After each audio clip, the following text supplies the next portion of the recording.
हमने नज़्म नात की पढ़ाई की थी। आज हम इस सबक के सवालात करेंगे।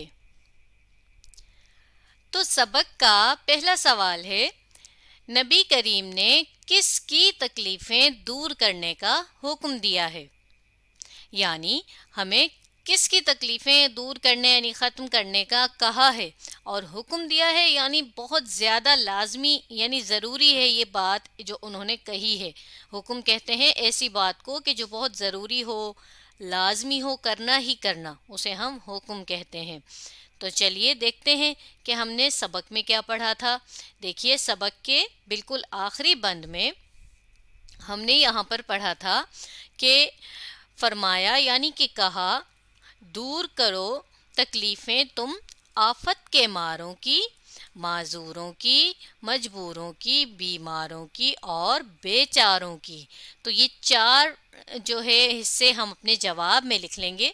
इन चारों नामों से हमें ये पता चला कि हमें तो हर एक की तकलीफ दूर करनी है, यानी कोई किसी भी किस्म की तकलीफ में हो, हमें ये चाहिए कि हम उसकी तकलीफ जितना हमसे हो सके दूर करें। तो हम कुछ हिस्सा सवाल ही से लेंगे, जैसा कि हम इतना लिखेंगे कि नबी करीम ने, और इसके बाद हम किस को काट देंगे, और इसके बाद जो हमने नज़्म में से हिस्सा पढ़ा है वो लिखेंगे। चलिए लिखते हैं। मैं लिखती हूँ, आप भी मेरे साथ साथ लिखिए। अब देखें, ये तो मैंने लिख लिया ने तक। अब किसकी जगह मैं लिखूंगी? बीमारों, माजूरों, आफत के मारों और बेचारों की। अब देखें, ये तीन तो मैंने लिख लिए, आफत के मारे, माजूरों, बीमारों। और अब इसके बाद क्योंकि आखिरी नाम है तो इसलिए मैंने बीमारों के बाद और लिखा, और अब मैं लिखूंगी बेचारों। फिर उसके बाद हम सवाल ही का हिस्सा लिखेंगे। देखिए हमने इतना लिख लिया ना जो हमने नज़्म में से पढ़ा था।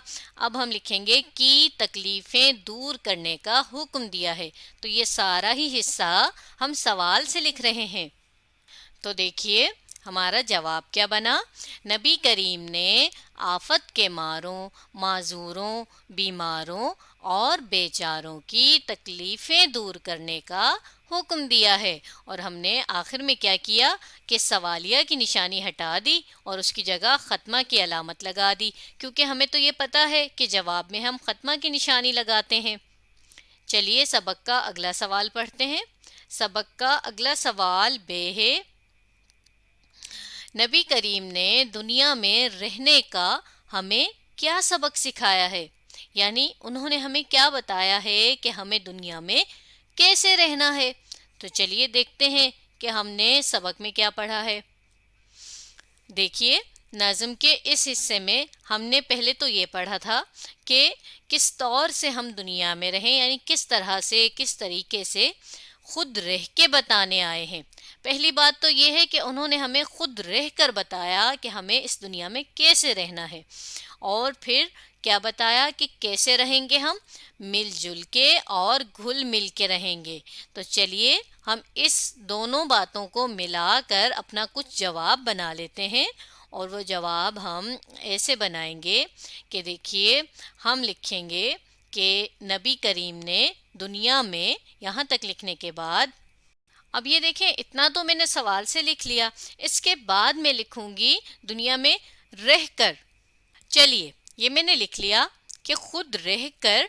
अब आगे लिखूंगी, इसके बाद मैं कुछ हिस्सा सवाल ही से लूंगी, जैसा कि मैं लिखूंगी रहकर के बाद मैं लिखूंगी ये, और फिर लिखूंगी सबक सिखाया, ये वाला हिस्सा। चलिए लिखते हैं। तो देखिए हमारा जवाब कुछ यूं बन गया कि नबी करीम ने दुनिया में खुद रह कर ये सबक सिखाया कि हमें आपस में मिलजुल कर और घुल मिलकर रहना चाहिए।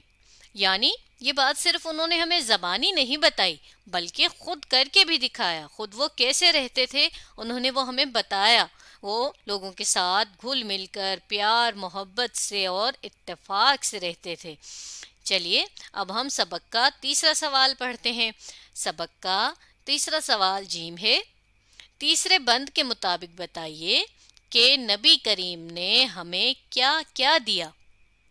دیکھیے ویسے تو نبی کریم نے ہمیں بہت کچھ دیا ہے، لیکن ہمیں اس سوال میں صرف تیسرے بند کو پڑھنا ہے اور اس میں جو جو چیزیں نبی پاک نے ہمیں دی ہیں ہمیں صرف وہ بتانی ہے۔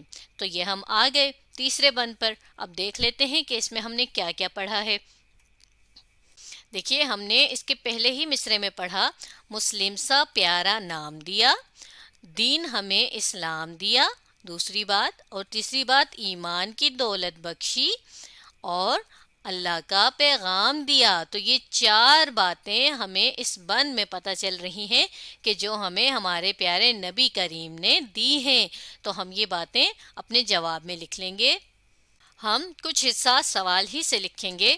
ہم لکھیں گے تیسرے بند کے مطابق، یہاں تک لکھنے کے بعد بتائیے کہ کو ہم کاٹ دیں گے اور اس کی جگہ اگلا حصہ لکھیں گے نبی کریم نے ہمیں، چلیے لکھتے ہیں۔ اب ہمیں کے بعد ہم لکھیں گے مسلم سا پیارا نام دیا۔ چلیں یہ تو مصرے ہی کا حصہ ہو گیا، لیکن ہم ایسے ہی بالکل اس کو اپنے جواب میں لکھ سکتے ہیں، چلیے لکھتے ہیں۔ اب دیکھیے یہ میں نے لکھ لیا، اس کے بعد میں سکتہ کی نشانی لگاؤں گی کیونکہ اب ہم اور باتیں لکھنے والے ہیں کہ جو جو ہمارے پیارے نبی نے ہمیں دی۔ اس کے بعد میں لکھوں گی دین ہمیں اسلام دیا۔ اب دیکھیں یہ بھی بالکل ہم نے مصرے ہی کا حصہ لکھ لیا ہے کیونکہ یہ جملے میں بھی استعمال کیا جا سکتا ہے، بالکل جملہ ہی ہے، یہ آدھا جملہ ہے۔ اب اس کے بعد میں لکھوں گی ایمان کی دولت اور اللہ کا پیغام دیا، چلیے لکھتے ہیں۔ پہلے ہم سکتہ لگائیں گے، سکتہ لگا دیا۔ اب اس کے بعد ہم لکھیں گے ایمان کی دولت۔ اس کے بعد کیونکہ اب آخری بات رہ گئی ہے تو ہم سکتہ نہیں لگائیں گے بلکہ اور لکھیں گے، اور اس کے بعد ہم لکھ دیں گے اللہ کا پیغام دیا۔ تو چلیے لکھتے ہیں۔ تو یوں ہمارا یہ تیسرا جواب مکمل ہو جائے گا۔ دیکھیے آخر میں بھی میں نے سوالیہ کی جگہ ختمہ کی نشانی لگائی ہے۔ ہم نے لکھا تیسرے بند کے مطابق نبی کریم نے ہمیں مسلم سا پیارا نام دیا، دین ہمیں اسلام دیا، ایمان کی دولت اور اللہ کا پیغام دیا۔ تو آج ہم نے نظم نعت کے سوالات کیے۔ اب آپ اس ویڈیو کو دوبارہ دیکھیے اور ان سوالات کو سمجھنے کی کوشش کیجیے۔